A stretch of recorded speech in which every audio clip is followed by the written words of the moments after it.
네, 안녕하세요. 우리가 지난 동영상까지 해서 5단원 탄력성에 대한 공부를 다 해보았습니다. 그래서 이번 동영상에서 새로 6단원을 공부를 하기에 앞서서 우리가 배웠던 5단원 탄력성과 관련해서 배웠던 중요한 부분들에 대해서 복습을 해보고 넘어가도록 하겠습니다. 우리가 요번 5단원에서는 지난 4단원에 이어서 지난 4단원에서 가격이 오르면 수요가 떨어지고 반대로 공급은 올라가고 그러니까 그런 가격이 어떻게 됐을 때 수요와 공급이 어떻게 된다는 방향성에 대해서만 공부를 했습니다. 그리고 요번 5단원에서 이제 우리가 한 발짝 더 들어가서 가격이 얼마만큼 변했을 때 그 수요량 혹은 공급이 얼마만큼 변하는지에 대해서 조금 더 자세히 살펴보았습니다.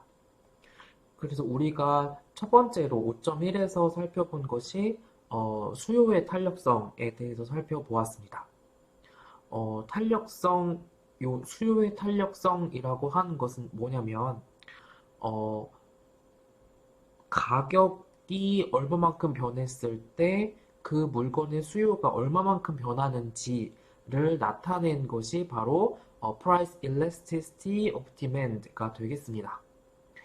이것을 계산하는 방법은 이 definition대로 change in quantity demanded 나누기 percentage change in price가 네, 되겠습니다. 그리고 여기서 수요가 탄력적이라고 하는 것과 비탄력적이다라고 이렇게 두 가지 표현을 할 수가 있겠죠. 그래서 탄력적이다라고 하는 것은 가격이 변했는데 퀀티티 디맨드가 꽤 많이 바뀌면 그것은 우리가 일래스틱 디맨드라고 불렀고 가격 변화 대비 퀀티티 디맨드가 별로 변화가 없으면 inelastic demand라고 표현을 했습니다.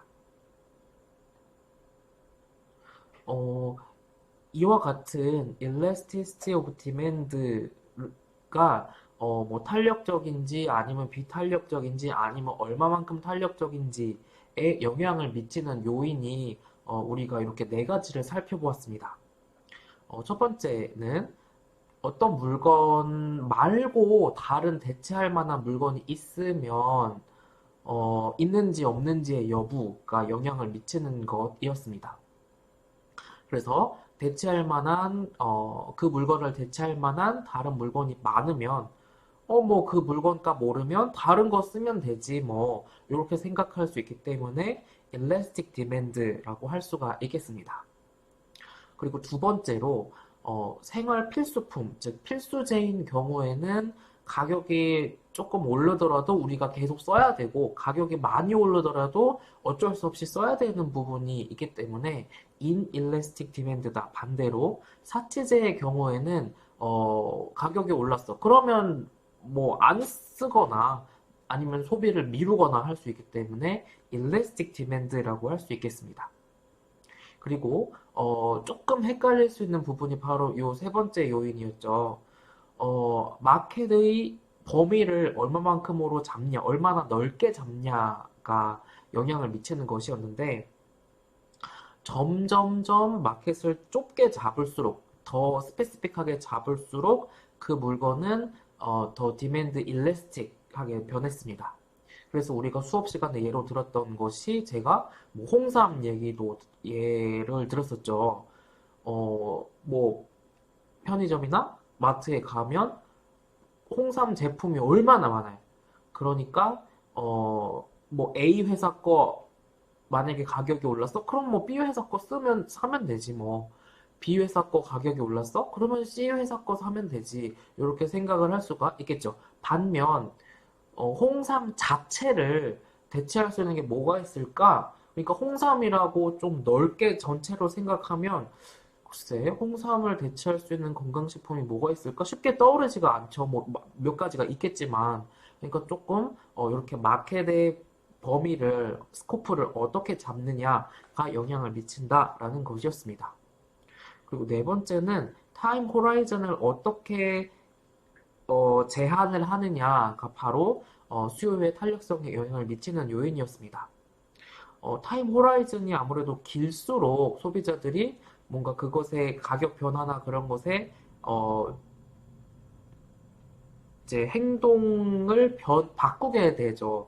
그래서 뭐 다른 대체품을 찾는다든지 그런 시간을 벌게 되는 것이기 때문에 타임 호라이즌을 길게 줄수록 그 물건이 일래스틱해지는 것이었습니다. 그리고 이와 같은 수요의 탄력성을 계산하는 방법은 이 수요의 탄력성 데피니션에 따라서 간단하게 분자에다가 분모에다가 percentage change in price 놓고 분자에다가 percentage change in quantity demanded를 놓으면 되는 것이었습니다. 이 수요의 탄력성의 경우에는 가격이 오르면 수요가 떨어지기 때문에 계산을 하면 마이너스가 나오게 된다. 그렇지만 우리가 편의를 위해서 마이너스 부호를 빼고 그냥 절대값으로만 이야기를 하기로 했습니다. 그리고 조금 더 들어가서 이 수요의 탄력성, 뭐 이제 뒤에서 배웠던 공급의 탄력성도 마찬가지로 요 미드포인트 방법으로 계산을 했는데, 그 그래프 상에서 어떤 포인트를 찍어서 뭐 A에서 B로 탄력성이 어떻게 되나를 계산을 하는 것과 B에서 A로 바뀔 때 계산을 하는 것이 달라지게 된다. 그러면 문제가 좀 있기 때문에 우리는 요 A와 B의 미드포인트, 중간점을 기준으로 해서 일래스티시티를 계산을 하기로 했습니다. 그래서 여기 공식에서 P1, P2 더한 값을 나누기 2를 한 거, 그리고 Q1 플러스 Q2 한 것을 나누기 2를 한 것을 기준으로 잡고 P1 대비 P2 변화, Q1 대비 Q2 변화, 이렇게 우리가 탄력성을 계산을 했었습니다.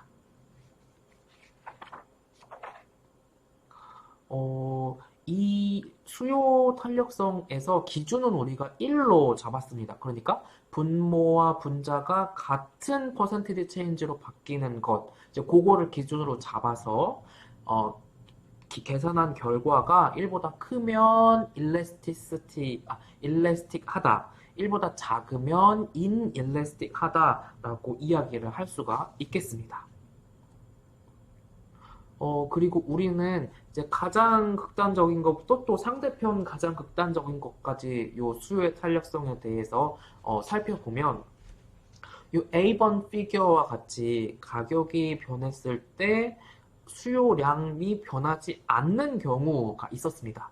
그러면 이 경우에는 분자가 0이기 때문에 perfectly inelastic한 demand다라고 이야기를 할 수가 있겠고, 그렇지 않고 여기 B번 피규어처럼 가격이 어느 정도 변했는데 수요가 어느 정도 또 변했다. 대신 이렇게 가격이 22%만큼 변했는데 그거에 못 미치게 변했으면 inelastic한 demand다라고 할 수가 있겠습니다. 그러니까 elasticity 계산해보면 1보다 작은 경우가 여기에 해당을 하는 거죠. 그리고 계산을 딱 해봤더니 요 가격 변화분하고 quantity demanded 변화분의 체인지가 같을 때, 그래서 이럴 때를 unit elastic 하다라고 이야기했습니다. 그리고 네 번째 D번 피규어에서 볼 수 있는 것처럼 가격 변화 대비 quantity demanded 변화분이 더 크면 elastic하다라고 이야기를 했고, 이제 완전히 극단적으로 다시 돌아와서 가격이 굉장히 미세하게 혹은 거의 변하지 않았는데 quantity demanded가 굉장히 무한대로 바뀐다라고 하면 이 경우에는 분자가 무한대가 들어가기 때문에 perfectly elastic한 demand다라고 이야기를 할 수 있겠습니다. 그리고 우리는 판매자 입장에서 보면 물건 하나의 가격 곱하기 총 판매량 Q 이렇게 P 곱하기 Q를 하면 요것 자체가 바로 판매자에게 들어가는 토탈 레버뉴가 되겠습니다. 그런데 어떤 판매자가 물건을 판매를 하는데 만약에 가격을 인상하기로 하겠다. 그런데 그 물건이 인일래스틱하냐, 일래스틱하냐에 따라서 이 판매자의 토탈 레베뉴에 미치는 영향이 달랐습니다. 비탄력적인 물건의 경우에는 토탈 레베뉴가 증가를 했었지만 수요가 만약에 탄력적인 경우에는 판매량 감소분이 훨씬 컸기 때문에 토탈 레베뉴가 감소를 하게 되었습니다.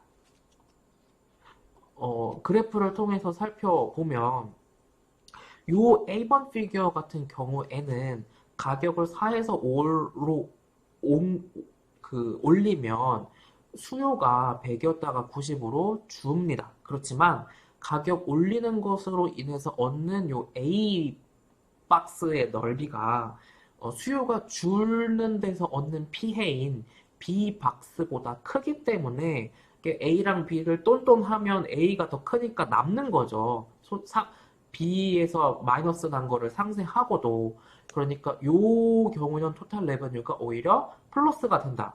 그렇지만 요 B번 피규어처럼 A번 박스보다 B번 박스가 더 큰 경우, 요런 경우, 일래스틱한 디맨드인 경우에는 요 손실되는 부분이 훨씬 더 크기 때문에 토탈 레베뉴가 감소를 하게 되겠습니다.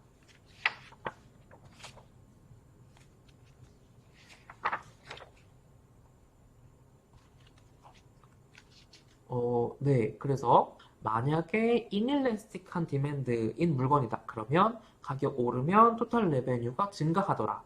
반대로 탄력적이야. 그러면 가격 오르면 토탈 레베뉴 떨어지더라. 라고 이렇게 우리가 정리를 할 수가 있겠습니다. 만약에 유니트 일래스틱한 경우라면 이제 가격 인상분에서 얻는 이득과 판매량이 감소하는 것에서 생기는 피해가 동일한 사이즈이기 때문에 토탈 레베뉴에는 똔똔하면 변화가 없겠습니다. 네. 그리고 마지막으로 이 수요의 탄력성과 관련해서 우리가 리니어 디맨드 커브인 경우에는 요 그래프 이제 리니어 그래프 상에서 어느 포인트에서 일래스티시티를 계산하느냐에 따라서 일래스티시티 오브 디맨드가 바뀌게 된다라고 이야기를 했습니다. 그래프에서 살펴보면 이렇게 리니어한 디맨드 커브 상에서 윗부분의 경우에는 일래스티시티가 1보다 크게 계산이 나오게 되는 거고 그 밑부분에는 일래스티시티가 1보다 작게 계산값이 나오게 되겠습니다. 이렇게 나왔냐? 우리가 요 테이블에 있는 거를 가지고 뭐 가격이 7에서 6으로 바뀔 때를 뭐 예를 들어 계산을 쭉쭉쭉 해보면 요렇게 일래스티시티가 굉장히 크다가 점점 작아지는 모습을 살펴볼 수가 있겠습니다. 네. 그리고 우리가 수요의 탄력성 가장 끝부분에서 우리는 지금까지 수요의 가격 탄력성을 살펴보았다. 그런데 추가적으로 수요의 소득 탄력성이라는 것이 있겠다. 뭐냐면 내 소득이 얼마만큼 변할 때 어떤 물건에 대한 퀀터티 디맨드가 얼마만큼 바뀌나를 이렇게 income elasticity of demand 것입니다. 그래서 요 income elasticity of demand는 계산을 어떻게 하냐? 분모에다가 percentage change in income을 놓고 분자에다가 percentage change in quantity demand를 넣어서 계산을 하면 되겠습니다. 그런데 소득이 오르면 일반적으로 많은 경우에 어떤 물건에 대한 수요가 증가를 하게 됩니다. 이제 그러한 경우, 즉 positive income elasticity를 갖는 물건을 normal goods이라고 한다. 그런데 어떤 물건의 경우에는 소득이 오를 때 오히려 소비가 줄어드는 물건이 있다. 그러한 경우를 inferior goods이라고 한다.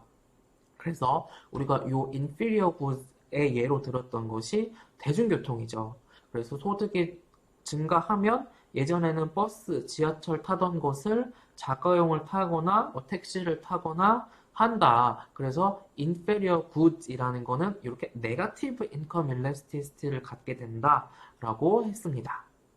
그리고 다시 위로 올라가서 normal goods에서 necessity, 그러니까 필수품하고 사치제가 조금 특성이 달랐는데 필수품의 경우에는 가격이 오른다고, 우리 소득이 오른다고 해도 뭐 우리가 밥 한 그릇 먹던 거를 막 두 그릇, 세 그릇 먹게 되지 않잖아요.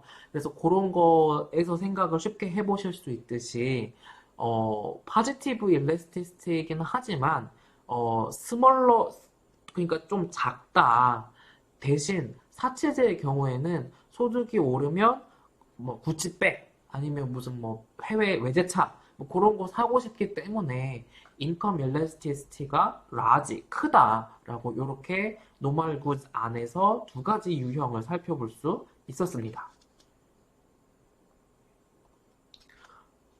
그리고 마지막으로 하나 더 살펴본 것이 바로 크로스 프라이스 엘라스티시티 오브 디맨드였습니다.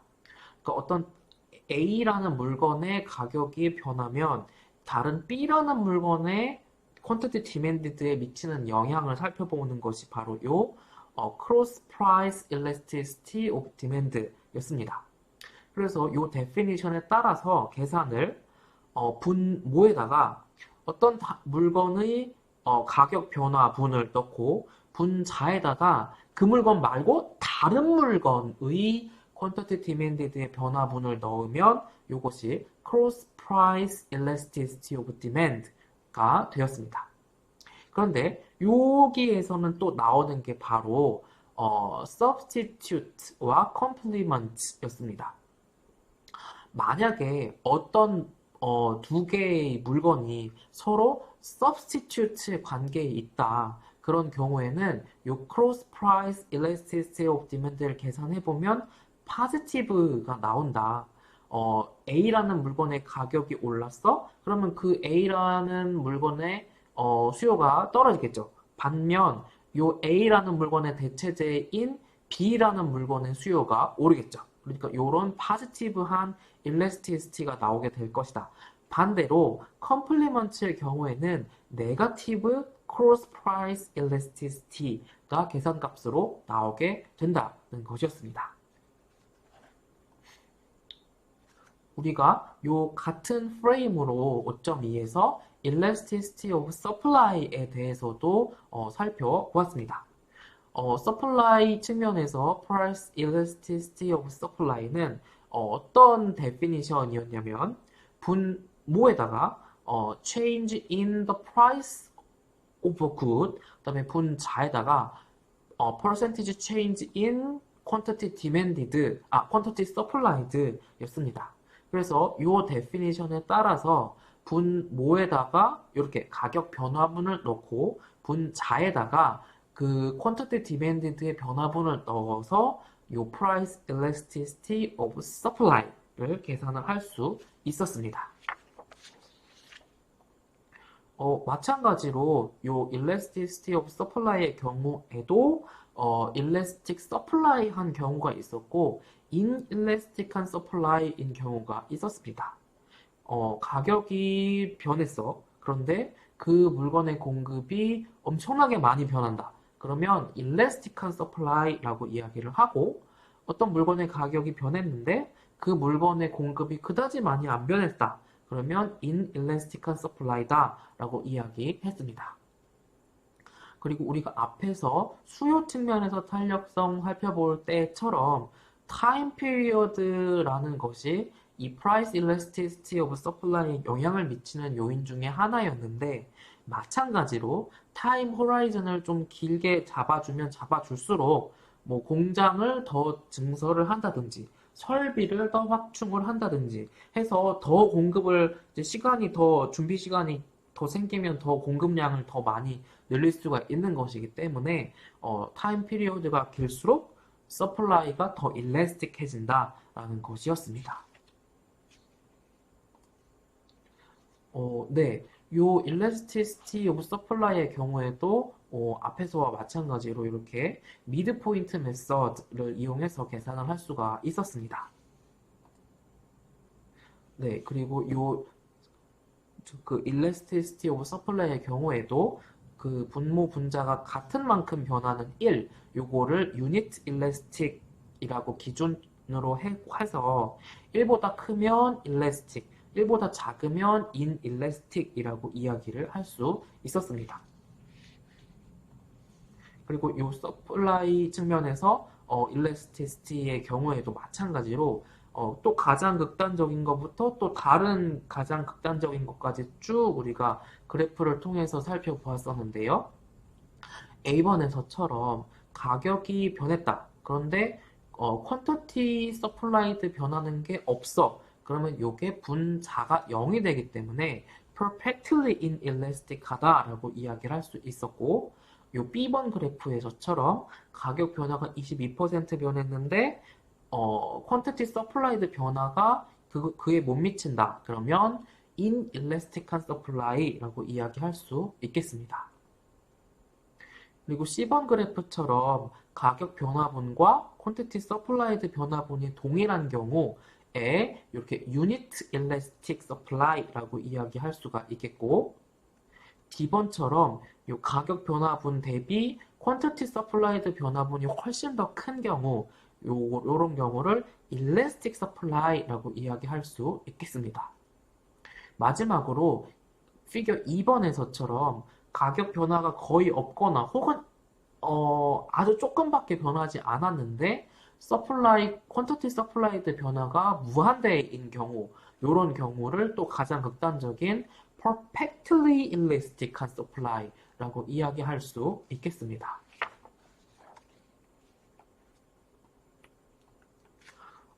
그리고 이 어떤 판매를 하는 물건을 직접 만드는 제조를 하는 입장에서 생각을 해보면 이제 요 생각을 하기가 쉬웠었는데 어떤 공장에 최대로 만들 수 있는 일일 물건의 개수가 525개라고 하자. 그런데 지금 한 100개 정도 물건을 만들고 있다. 그러면 요 100개에서 200개로 물건 생산량 올리는 거는 쉽게 올릴 수가 있죠. 왜? 어차피 요만큼 공장 설비가 놀고 있는 거니까 뭐 더 공장을 더 효율화한다든지 인력을 더 투입한다든지 뭐 공장 1시간 돌리는 걸 2시간 돌리던지 하면 금방 늘릴 수가 있습니다. 그렇지만 이미 공장이 거의 맥시멈만큼의 캐파만큼을 물건을 찍어내고 있는 상태에서는 더 물건을 이제 더 공급을 하기가 쉽지 않습니다. 극단적으로 이미 맥시멈으로 물건을 찍어내고 있는데 뭐 600만큼, 700만큼을 오더가 들어왔다. 그러면 공장을 아예 더 한 동을 더 짓는다든지 공장 설비를 하나를 더 들여온다든지 해야 되는 어려움이 있기 때문에 탄력성이 이렇게 퀀터티 서플라이드가 커질수록 일래스티시티가 작아지는 것이 되겠습니다. 그래서 points with low price and low quantity에는 일래스틱한 서플라이다. 그런데 points with high price and high quantity in points에서는 inelastic한 서플라이다 라고 이렇게 정리를 할 수가 있는 것이죠. 네, 그리고 우리가 이 피겨에 해당하는 것 중에 이 첫 번째 포인트 점에 있는 것을 통해서 한 번 더 이렇게 정리를 할 수가 있겠습니다. 네, 그리고 우리가 5.3으로 넘어와서는 세 가지 실제 어떤 이그젬플을 가지고 수요 측면에서 그리고 공급 측면에서의 탄력성을 가지고 한번 이해를 해보는 시간이었습니다. 어, 만약에 그 기존의 농부가 어떤 사용을 하던 밀보다 새로운 밀의 어떤 종자가 개발이 되어서 그 밀을 사용을 하면 단위 생산 면적당 20%의 밀을 더 경작을 얻을 수 있다고 하자. 그러면 이렇게 새로운 종자의 밀을 사용을 하게 되면 서플라이 커브가 오른쪽으로 쉬프트 하게 되겠죠. 그래서 S1이었던 서플라이 커브가 S2로 이동하게 될 것입니다. 그러면 이 경우에는 밀이라는 것이 우리나라의 쌀과 같은 어떤 생필품이란 말이죠. 그러니까 디맨드 측면에서 탄력성을 인일래스틱하다라고 이야기할 수가 있겠습니다. 어, 밥 한 공기 먹던 거 막 조금 쌀값이 떨어졌다고 우리가 굉장히 더 많이 먹지는 않잖아요. 그렇기 때문에 인일래스틱한 거라고 생각을 할 수가 있겠고, 그렇다 보니 여기 지금 가격이 이렇게 떨어지게 되겠습니다. 그렇지만 여기 지금 100에서 110으로밖에 그러니까 판매량이 별로 늘지 않은 모습도 살펴볼 수 있겠습니다. 토탈 레베뉴에 대해서 이야기를 하면, 어, 가격이 떨어졌고, 여기 그래프에서 살펴본 것처럼, 여기 지금 가격 떨어지는 것으로 인해서 나는 손실, 요 박스가, 요 수요가 늘어나는 것으로 인해서 얻는 요 플러스 되는 박스보다, 작죠. 그러니까 마이너스 되는 부분이 플러스 되는 부분보다, 훨씬 크죠. 그러니까, 이렇게 토탈 레베뉴가 떨어지게 되겠습니다. 그리고 요 점이 헷갈리실 수가 있었는데, 농수산물의 어떤 수급, 그러니까 공급과 수요를 안정화시키려는 정부의 정책들이 있습니다. 그 중에 하나로 농부들, 요 밀농사 짓는 농부들한테 너네 밀 너무 많이 만들지 마라, 생산하지 마라. 그러면 정부가 보조금 줄게. 요런 정책이 하나 있습니다. 그러면 농부들은 이전에 비해서 그 보조금을 받기 위해서 밀을 덜 생산을 하게 될 것입니다. 그러면 시장에는 밀이 이전보다 덜 공급되게 되고 밀 가격은 오르고 농부들은 이득을 보겠으나 소비자 입장에서는 또 피해를 보는 것이 되겠습니다. 반대로 우리가 살펴보았던 요 새로운 종자의 밀이 개발되면 밀값이 떨어지니 소비자는 이득을 보는 것이지만 농부들은 토탈 레베뉴가 떨어지는 것에서 손해를 본다. 그래서 이렇게 서로 효과가 소비자에게 농부에게 다르게 나타난다라고 살펴볼 수 있었습니다. 네, 그리고 두 번째, 왜 석유 수출국 기구 오펙은 오일 가격을 높게 유지하는 데 실패할까는 바로 이 두 가지 때문이었습니다. 숏런과 롱런, 즉 타임 호라이즌이 짧을 때와 타임 호라이즌이 길 때 일레스티시티가 달라지기 때문이었죠.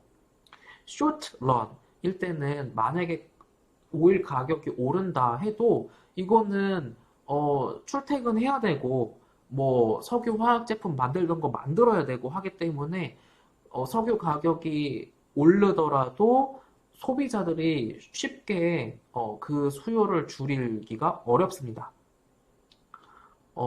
그렇지만 장기로 본다면 오펙이 공급 줄여서 석유 가격 올랐어?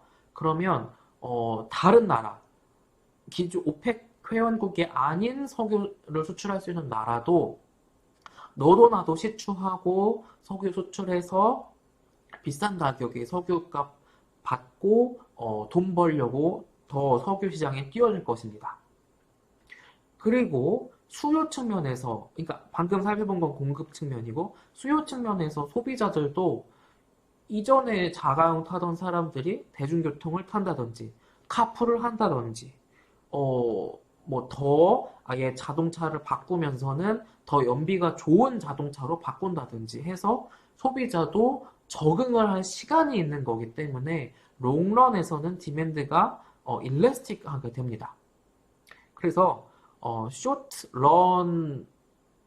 런에서는 어, 가격이 공급을 요 오펙이 줄인다고 가격이 높은 가격이 유지가 되겠으나 롱런으로 본다면 그와 같은 높은 가격이 유지되지는 오래 가지는 못할 것이다 라는 것이 되겠습니다. 네, 그리고 마지막 C번 어플리케이션 같은 경우에는 어, 마약 국내로 들어오는 마약을 다 막는 이런 정책이 어, 이 마약과 관련한 범죄를 줄일까 아니면 오히려 늘릴까라는 의문이었습니다. 그런데 우리가 수업 시간에 살펴본 대로 마약을 그냥 국내에 들어오는 거, 그러니까 공급을 막는 정책으로는 어, 오히려 결론적으로는 마약과 관련한 범죄를 늘리는 방향으로 작용함을 알 수 있었습니다. 그래서 S1이었던 공급 커브가 S2로 줄어들기는 하겠지만 그 과정에서 마약 가격이 P1에서 P2로 급격하게 오르게 됩니다. 그렇지만 마약이라고 하는 것의 특성상 디맨드 측면에서 탄력성이 굉장히 적은 거죠. 중독에 되어 있으니까 비싼 값을 주고서라도 계속 마약을 살 수밖에 없을 것입니다. 그래서 더 비싸진 마약 살 돈을 마련하기 위해서 더 많은 마약과 관련한 범죄가 일어나게 될 것이고, 결론적으로는 앞에서 우리가 이야기한 대로, 오히려, 안 좋은 그런 결론을 맺게 된다라는 것입니다. 이제 그러게, 네. 이제 요런 안 좋은 결론을 맺게 되니, 그럼 다른 방안은 무엇이 있느냐? 수요 자체를 줄이는 거다. 그래서 마약에 대한 퇴치 교육, 뭐 예방 교육, 뭐 이런 거를 강화를 하게 되면 이렇게 D1이었던 디맨드 커브 자체가 D2로 이렇게 왼쪽으로 쉬프트를 하게 되고 수요자 자체가 줄어드는 과정에서 이렇게 마약 수요 Q1이었던 것이 Q2로 줄어들게 된다라고 살펴볼 수가 있었습니다. 네, 우리가 요번 동영상에서 지금 동영상 시간이 조금 길어졌는데 5단원에서 우리가 탄력성에 대해 배웠던 것 중에 중요한 부분 위주로 복습을 해 보았습니다. 그러면 요번 동영상에서 여기까지 공부하고 다음에 또 만나도록 하겠습니다.